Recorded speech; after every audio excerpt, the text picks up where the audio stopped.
Hello and welcome back to our channel, Bisho Bhuban. Today, we have a special story to share with you. A story that takes us back to the lush, green valleys of ancient India, where the mighty Ganges whispered age-old secrets to the towering Himalayas. This is a story of a journey, not measured in miles traversed, but in the mental and spiritual distance covered. So, sit back, relax, and let's embark on this journey together. In these verdant valleys, there lived a monk named Siddhartha. His journey was one of seeking wisdom in the murky, muddy waters of existence, a journey that would take him from the confines of his mind to the vast expanses of enlightenment. Siddhartha was born into a life of luxury. His cradle was a chariot of gold, his lullabies were the chants of sovereignty. Yet, amidst the opulence and grandeur, his heart lay restless, yearning for the truths that lay beyond the gilded palace walls. The cries of the suffering echoed in his soul, reverberating with a resonance that he could not ignore. He knew he could not turn a deaf ear to the call of compassion. One fateful night, under the watchful gaze of the silent stars, Siddhartha draped himself in the cloak of anonymity and stepped into the world unknown. The first sight that greeted him was an old man, his back bent with the weight of years, his steps faltering under the burden of time. Why does he suffer?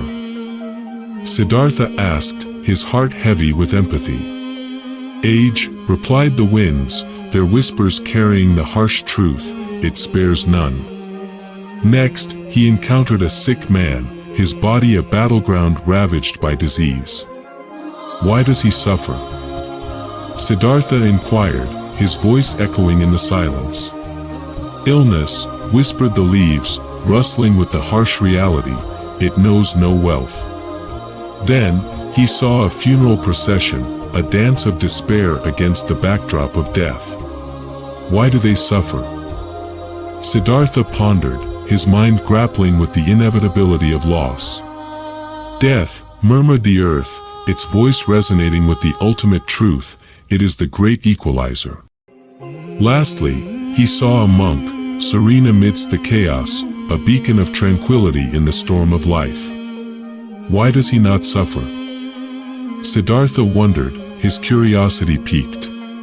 Detachment, sang the rivers, their melody carrying the secret to peace, he has found peace. These sights, the four messengers, ignited a flame within Siddhartha. He renounced his princely title, exchanged his silk for simple robes, his crown for quiet contemplation.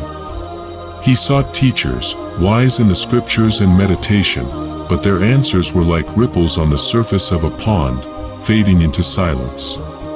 Siddhartha then turned to asceticism, his body a testament to the rigors of denial. Yet, in the skeletal reflection of the river, he saw not enlightenment but the shadow of death. There must be a middle way, he thought, his mind teetering on the edge of a revelation, between indulgence and abstinence. Under the Bodhi tree, he sat, an immovable mountain of resolve.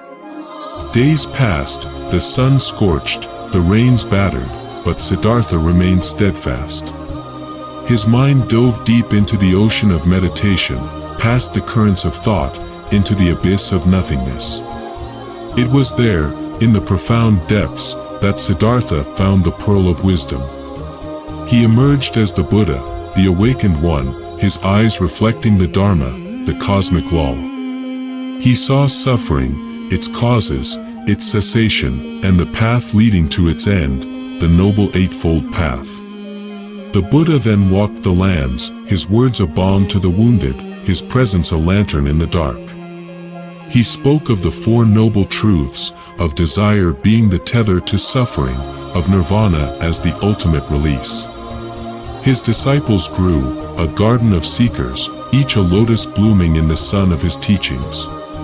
Among them was Ananda, his cousin, his shadow. Ananda asked, "O enlightened one, what makes a monk great?" The Buddha replied, not his lineage nor his learning, but his conduct, his compassion, his quest for the truth. Years turned like pages in the book of time, and the Buddha's message spread like the dawn's gentle light.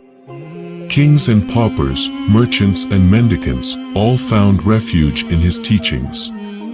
As the Buddha neared the end of his earthly sojourn, he lay beneath the twin sala trees, their blossoms falling like tears. His last words were a testament to the impermanence he had long taught: all composite things pass away. Strive for your own liberation with diligence. And so, the Buddha entered parinirvana, his body extinguished, but his legacy an eternal flame. His silent teachings continue to echo through the ages, a call to awaken, to walk the middle path, to find peace within. This story, while inspired by the life of Gautama Buddha, is a work of fiction meant to convey the essence of his journey and teachings. The Buddha's life serves as a timeless narrative of transformation and enlightenment, motivating us to look within and rise above our inherent sufferings. May this story inspire you to seek your own path to inner peace and wisdom. Thank you for joining us today on Bisho Bhuban. If you enjoyed this video, don't forget to like, share, and subscribe. Until next time, remember, the journey to enlightenment begins with a single step. Take that step today.